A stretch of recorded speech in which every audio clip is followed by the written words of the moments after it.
Actually, Lisa asked me that this morning. Thank you. Why are we here? Because we all want to stay healthy, right? And most of you are patients. So the whole point of this, doing these classes, is I'm going to teach you how the body works, just a tiny bit. But I'm also going to teach you something you can do. Most of your patients, if not all, to do something between your visits so that you feel better. What I'm going to teach you today is really powerful. It's very simple, but you're going to use your body's, your electronic magnetic energy to move structures in your neck. And it's really exciting because you're going to see a huge difference right after. And this is something that you'll probably never forget. But I want to show you why we're doing this is because, as we've talked about this before, there's your spine and how your body works is. The reason why you're healthy is because the brain sends messages down that spinal cord into those organs. And so that's the essence of life. It really is. So in other words, if you want to stay healthy, you want to make sure that the brain sending messages to these organs is no interruption. Now, a lot of times there's an interruption. There's a bone out of place. We call that subluxations. Now, here's the funny thing about subluxations. 90% of the time, when there's a bone out of place, is there any pain? No!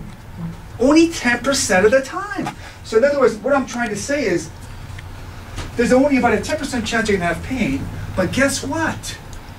If you remember anything, remember this. When there's a bone out of place, 100% of the time, that organ's going to be affected. What I'm trying to say is, if you have any kind of symptoms whatsoever in your body, anything at all, it's because your nervous system's not working right, and these subluxations are a physical manifestation of this.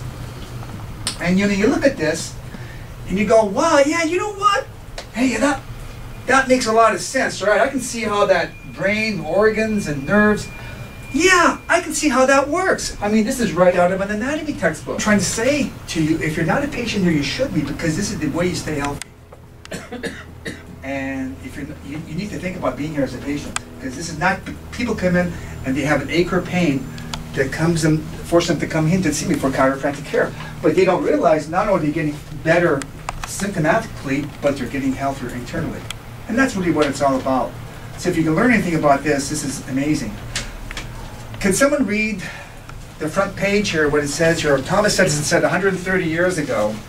Would someone like to volunteer to read that? How to instantly fix neck pain? No, what Thomas Edison said.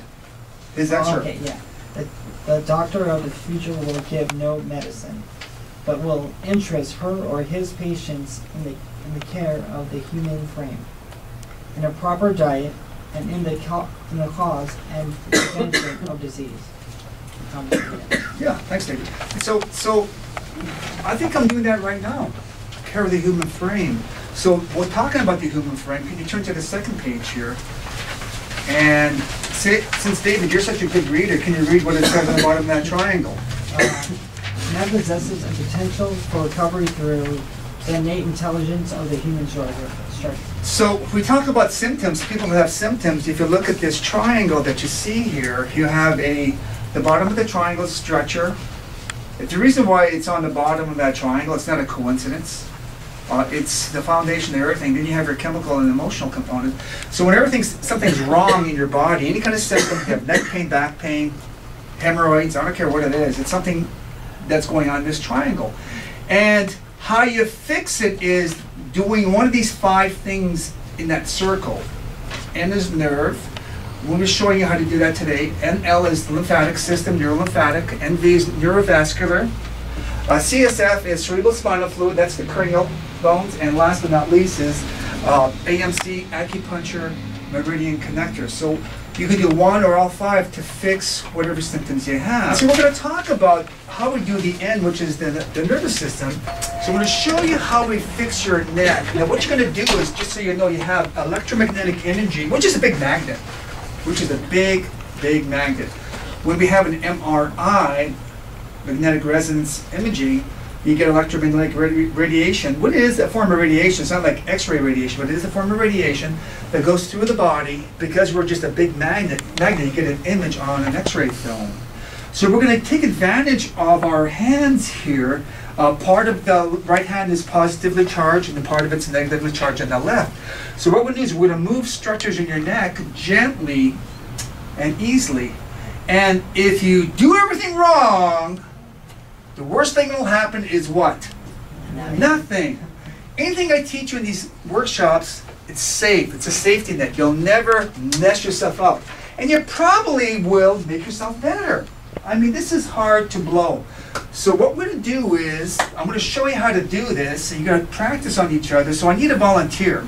And see how this works. Now, those of you who've been here as a patient, when I check you for your neck malalignment, if something's wrong with your neck, there's a possibility of 3 different things going on in your neck. You could have a misalignment, a bone out of place like a subluxation. You could have a torn disc, a disc bulge. Or you could have a fixation where the bones are stuck together. And guess what? You could have all 3. Okay, we're going to do range of motion first. So let's cross your arms. And let's have David twist as far as you can to the left. I want you to observe. And have David twist as far as you can to the right. Which seems harder to go to the left or to the right? To the right. Yeah. Did you notice that? Do that again. I want you to watch again. To the left, you seem to go pretty far. Going to right, it's kind of tight, isn't it? Does it feel tighter? Yeah. Okay, so watch this. We're getting back to the neck correction. So stick out your right arm. Now, when the person's pretty strong, like Danny, you're pretty strong here, so you might want to take a mechanical advantage of that, Rosemary. Have him seated, because you'll probably have a hard time detecting any muscle weakness. Same thing with Dominic. But I can do this, because I'm stronger, right? No, I've been practicing for 30 years, that's why. So we're going to go ahead, have your elbows straight. It's very easy. Push hard. And just go ahead and turn your head as far as you can to the left. While your head's turned to the left, I want you to push up towards the ceiling and go. I didn't see any noticeable change in strength. Turn your head to the right as far as you can go. And push hard and go. Now when David turned his head to the right, he went weak. Okay, so there's something wrong with his neck.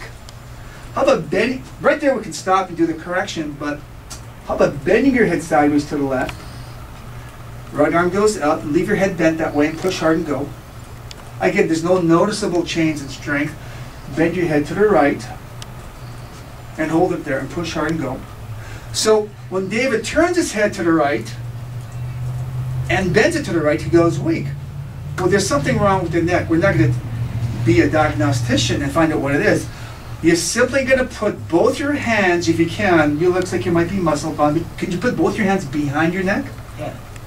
There we go. And if you can turn around and show everyone what you're doing, just like that. Okay. So what I want you to do, David, is very simple. Take a big breath in and take a big breath out. And may I remind everyone, do not dig your fingers into your neck. Just touch.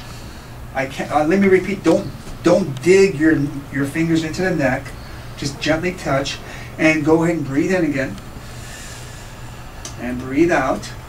And if you can look a little straight ahead, take another breath in. I mean, how much, is this easy? Breathe out. If you don't need to do this, you're not going to harm yourself, but if you need this, you're going to benefit yourself quite a bit. Take another breath in. And breathe out. And as you're breathing, nice and slow, you should do this always standing, by the way, because the meninges unwind easier when you're standing versus sitting. And as you breathe, try to extend yourself a little bit more with each breath. Take a breath in. Now breathe out. That should be enough. Stick out your right arm. You put this arm down. Elbow straight and push hard and go. You remember which way caused the weakness? Yeah, you turn your head to the right. And it seems like you've been going further to the right. Push hard and go. Are you? Yeah. It seems like you are. That neat stuff. And bend your head to the right.